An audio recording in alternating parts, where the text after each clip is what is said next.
애착 수업 6장 애착 유형에 따른 대처법 사례 9번째 과대망상에 빠져 있던 19살 청년 19살 청년이 어떻게 살아야 할지 막막하다며 상담을 하러 왔다. 중학생 때 은둔형 외톨이가 되어 지금까지 그 생활을 이어가고 있었다.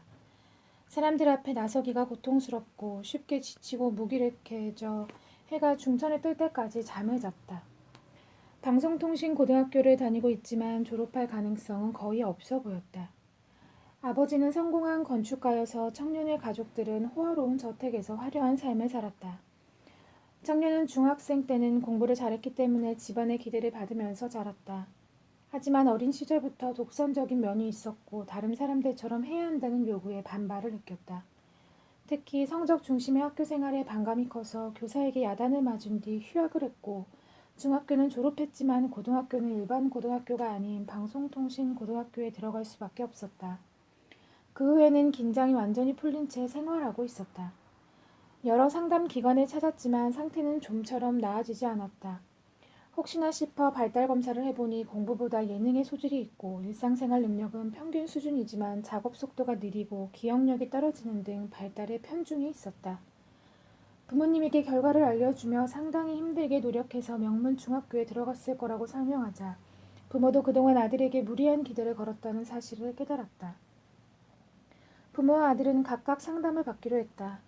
부모는 아들의 안전기지가 되어주기 위해 필요한 대응법을 배우는 한편 자신들의 문제도 돌아보기로 했다. 어머니는 아버지의 직업을 물려받지 못했다는 콤플렉스 때문에 일종의 보상 심리로 남편과 결혼했다.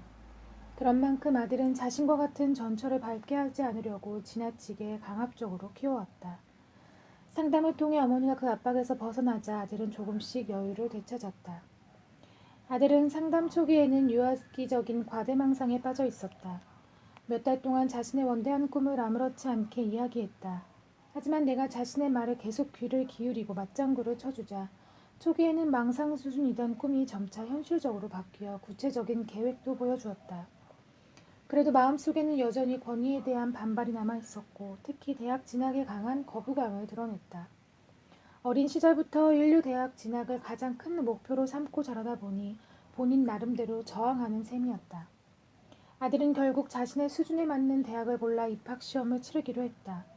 대학 진학을 완강하게 거부했지만 더 이상 이상만 추구하지 않고 현실적으로 타협해 일상생활을 할 수 있을 정도까지 개선된 결과였다. 그 후 다른 사람들처럼 평범한 대학 생활을 즐기면서 자신이 세운 목표를 향해 한 걸음씩 나아갈 수 있었다. 회피형은 자기에도 문제가 있는 경우가 많다. 어린 시절부터 지나치게 기대를 받으며 자란 데다 자신은 너무 초라하다고 생각해 자존심에 상처를 받다 보니 자기애가 균형을 잡지 못한 것이다. 아들은 이에 대한 보상으로 지나친 이상을 좇으며 현실을 외면한 채 은둔 생활을 했다. 다행히 부모가 기대를 낮추고 아들의 부담감을 덜어주자 상황이 개선되었다. 늘 긴장감이 흐르던 관계는 편안한 관계로 바뀌었고 부모도 안전기지 역할을 할 수 있었다. 시간이 지나자 아들은 무사히 회복되었다. 담당 의료진과 상담사는 아들의 유치한 자기애를 비판하지 않고 있는 그대로 들어주면서 자신을 과시하고 싶은 욕구를 지속적으로 충족시켜 주었다. 덕분에 아들은 상담을 받으러 올 때마다 좋아질 수 있었고 마침내 현실과 타협할 만큼 균형을 회복했으며 새로운 정체성을 갖게 되었다. 미해결형 애착 이해하기. 미해결형 애착이란 애착할 대상에게 커다란 상태를 받고 이를 치유하지 못해 이후 대인관계에서도 어려움을 겪는 유형이다. 일반적으로 어느 정도 성장한 후에 상처받은 일을 겪었기 때문에 본인도 충분히 기억할 수 있는데 부모의 사망, 이혼, 학대, 질병, 경제적 어려움으로 인한 부모의 부재, 무관심 등이 대표적이다. 다른 문제는 아무렇지 않게 이야기하다가도 상처받은 경험을 건드리면 갑자기 펑펑 울거나 혼란스러워하거나 분노하는 모습을 보인다. 이런 문제는 아무리 노력해도 본인의 의지만으로 차분하게 이야기할 수 없다. 반대로 지나치게 냉정하거나 아무 감정 없이 건조하게 이야기하는 경우도 있다. 미해결형에게는 해리성 장애나 의존증이 나타나기 쉬운데 상처로부터 자신을 지키기 위해 불쾌한 현실이나 기억을 의식에서 지워버리기 때문이다.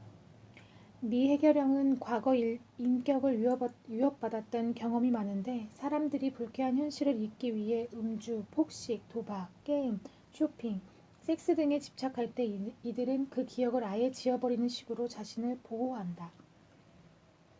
조금만 덜을 반복하느라 자신을 돌보지 못한다. 미해결형은 엔진에 결함이 있는 비행기와 비슷하다. 여분의 엔진을 사용하기 때문에 언뜻 보면 아무 문제 없이 비행하고 있는 듯하지만 사실은 여력이 없다. 부하가 걸려 더 빨리 날아야 하는 상황이 생기면 감춰두었던 나약함이 솟아나 갑자기 출력이 떨어지면서 비행이 불안정해진다. 당황한 나머지 엔진을 완전히 가동하려 하면 오히려 화재가 날 위험이 있다.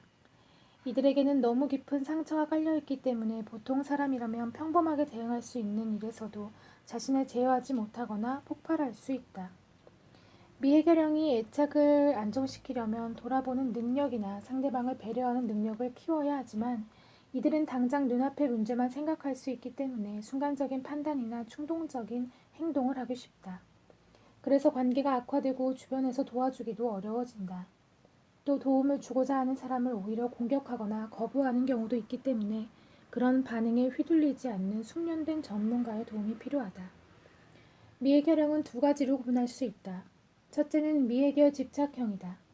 이 유형은 해결하지 못한 마음의 상처가 강하게 얽혀 있어서 대인관계에서 쉽게 상처받고 과잉 반응하기 쉽다.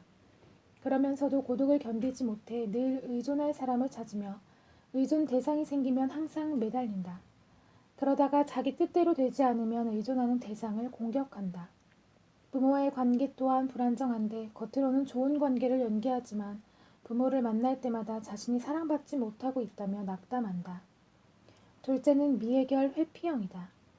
이 유형은 해결하지 못한 마음의 상처 때문에 사람들과 거리를 두며 균형을 유지하려고 한다. 누구에게도 마음을 허락하지 않고 응석을 부리지 않는다는 건 두려움 회피형과 비슷하지만 이와 다른 점은 그러면서도 다른 사람들의 반응에 신경 쓴다는 것이다. 어떤 면에서는 다른 사람의 표정에 지나치게 신경을 쓰기도 한다. 누군가에게 마음을 줬다가 또 미움받지 않을까 하는 불안과 공포 때문에 친밀한 관계를 맺을 수 없다. 원래 회피형이 아니었던 사람이 애착의 상처를 입고 이렇게 되는 경우도 있다. 대신 이들은 상대방이 자신을 받아들인다고 확신하면 마음을 열고 친밀한 관계를 맺는다. 미해결 집착형. 사소한 문제로도 기분이나 태도가 달라지는 정서불안과 자기 파괴적 행동이 함께 나타난다. 이런 특성이 강해져서 생활이 불가능해질 정도라면 경계선 인격장애를 의심할 수 있다. 미해결 회피형. 이 유형의 특징은 은둔형 외톨이가 많다는 점이다. 이들 중에서는 어린 시절 부모에게 커다란 상처를 받았거나 폭력을 당한 경우가 많다. 지나치게 지시를 받다 보니 하고 싶은 일 대신 하기 싫은 일을 해야 하는 상황에서 지낸 경우도 많다. 또한 집단 괴롭힘을 당해 타인과 교제할 때 안도감을 느끼지 못하고 자신만의 세계에 갇히는 방식으로 스스로를 지키려 한다. 부모의 다툼이나 이혼, 질병이나 죽음으로 심각한 충격이나 불안에 시달리다 헤어나지 못하는 경우도 있다. 문제에 당당히 맞설 수 없으니 상처를 덮어두고 겉으로는 아무 일 없는 척하지만 매사에 무기력하고 소극적인 태도를 보이게 된다. 이처럼 미해결형은 마음속에 상처가 가득하다. 이미 지난 일이라고 훌훌 터는 게 아니라 지금도 트라우마에 시달리는 것이다.